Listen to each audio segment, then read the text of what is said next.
ಆ ಹೂವನೇ ಉದುರೋ ರೇಂಜ್ಗೆ ಅಲ್ಲಾಡ್ಸದ್ಲಿ ಇವರು.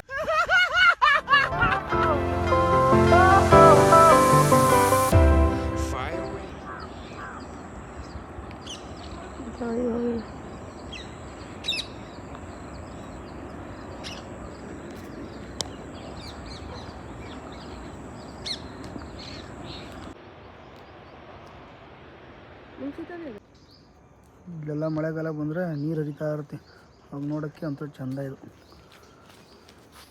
ಈ ರೋಡಂತೂ ಫುಲ್ ಗ್ರೀನರಿನೇ ತುಂಬಿರುತ್ತೆ. ಇವು ಇದೆ ಗ್ರೀನರಿ, ಸ್ವಲ್ಪ ಬೇಸಿಗೆ ಅಲ್ವಾ, ಹೀಗಾಗಿ ಗ್ರೀನರಿ ಕಮ್ಮಿ. ಮಳೆಗಾಲದಲ್ಲೆಲ್ಲ ಇನ್ನೂ ಚೆನ್ನಾಗಿರುತ್ತೆ.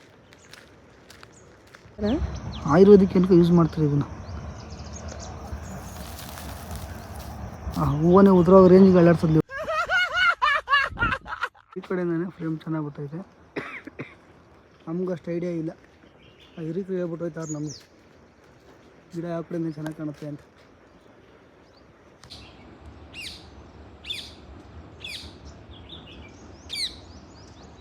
ಅಲ್ಲಿ ಕುತ್ಕೊಂಡು ಚೂ ಚೂ ಮಾಡ್ತಾಯಿತ್ತು. ನಿಲ್ಸ್ಬಿಟ್ಟಿಲ್ಲ, ವಿಡಿಯೋ ಮಾಡ್ಕೋತೀವಿ ಅಂದ್ರೆ ಸ್ಟಾಪ್ ಮಾಡ್ತಿದ್ದೀವಿ. ನೇಚರ್ ನೋಡೋಕ್ಕೆ ಸೂಪರ್ ಇಲ್ಲಿ.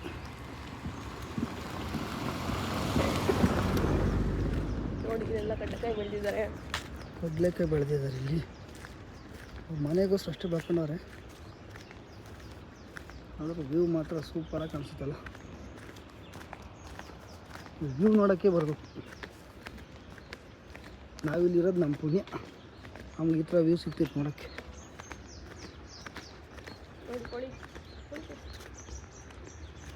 ಕೋಳಿ ಮರಿ, ಕೋಳಿ ಮರಿಗಳು ಇಷ್ಟೊಂದು. ಅದು ವ್ಯೂ ನೋಡೋಕ್ಕೆ ಈಚೆ ಬಂದೈತೆ. ಇಲ್ಲಿಗೆ ರಸಗೋಳಿ ಎಮ್ಮೆಲ್ಲ ಇರ್ತಿದ್ದೋ, ಇವತ್ತು ಮಳೆ ಬಂದಿದ್ದಕ್ಕೆ ಎಲ್ಲ ಒಳಗಡೆ ಕಟ್ಟಾಕ್ಬಿಟ್ರೆ ಹಂಗವ್ರೆ. ಆದರೆ ಈ ವ್ಯೂ ನೋಡಿ ಇದು ಹಣ್ಣು ಗಿಡ ಅಂತಿರಲ್ಲ, ಅದು ಹಳ್ಳು ತಲೆಗೆ ಎಣ್ಣೆ ಹಾಕೋದಲ್ಲ, ಅದ ತಲೆಗೆಲ್ಲ ಎಣ್ಣೆ ಮಾಡ್ಕೊತಾರಲ್ಲ ಹಳ್ಳು ಗಿಡ ಎಲ್ಲ. ಸರ್ ನೀನು ತೋರ್ಸಕ್ಕೆ ಬಿದ್ದೋಗ್ಬಿಟ್ಟು ಕಾಯಾಗ್ಬಿಟ್ಟು ಆಗಲೇ ಎಲ್ಲ ಒಣಗ್ತಾ ಇದೆ. ನೆಕ್ಸ್ಟ್ ಇದನ್ನೇನಾದರೂ ಸುಳ್ದು ಎಣ್ಣೆ ಬೇಯಿಸ್ತಾರೆ.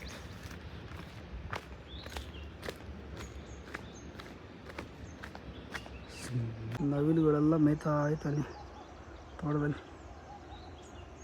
ಇಲ್ಲಿ ನಮ್ಮೂರ ಕೋಳಿಗೂ ನವಿಗೂ ಏನು ವ್ಯತ್ಯಾಸ ಇಲ್ಲ, ಎರಡು ಸೇಮ್ ಮೇಯ್ತಾ ಇರ್ತವೆ. ಆ ಥರ ಐತಿ ಇಲ್ಲಿ. ಬಂಡೀಪುರಲ್ಲಿ ಏನೋ ಜಿಂಕೆಗಳೇಗೋ ನವಿಲುಗಳ ಹತ್ರ ಮೇಯೋದು. ಇವಾಗ ಎಲ್ಲ ನರ್ಸರಿಗಳಲ್ಲಿ ಮತ್ತು ಫಾರ್ಮ್ ಹೌಸ್ಗಳಲ್ಲೆಲ್ಲ ಇದನ್ನು ಬೆಳಿತಿರ್ತಾರೆ. ಆ್ಯಕ್ಚುಲಿ ಇದನ್ನು ಫಾರಿನ್ ಕಂಟ್ರೀಸಲ್ಲೆಲ್ಲ ಜಾಸ್ತಿ ಯೂಸ್ ಮಾಡ್ತಾರೆ, ಬಟ್ ಇಂಡಿಯನ್ಸ್ಗೆ ಆಲ್ಮೋಸ್ಟ್ ಗೊತ್ತಿಲ್ಲ ಇದು. ನಮಗಿಲ್ಲಿ ಫ್ರೀಯಾಗಿ ಸಿಕ್ಕೈತೆ ಕಾಡಲ್ಲಿ. ಆ್ಯಕ್ಚುಲಿ ನಾಟಿ ತಳಿ ಅಂತಾರಲ್ಲ ಆ ಥರ.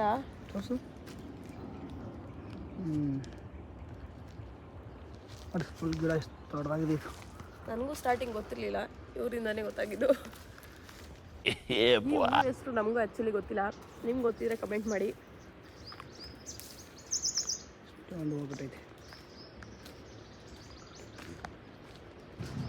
ಇದೇ ನಮ್ಮೂರಿನ ಮುತ್ತರಾಯ ಸ್ವಾಮಿ ದೇವಸ್ಥಾನ ಎಂಟ್ರೆನ್ಸ್ ಆರ್ಚ್.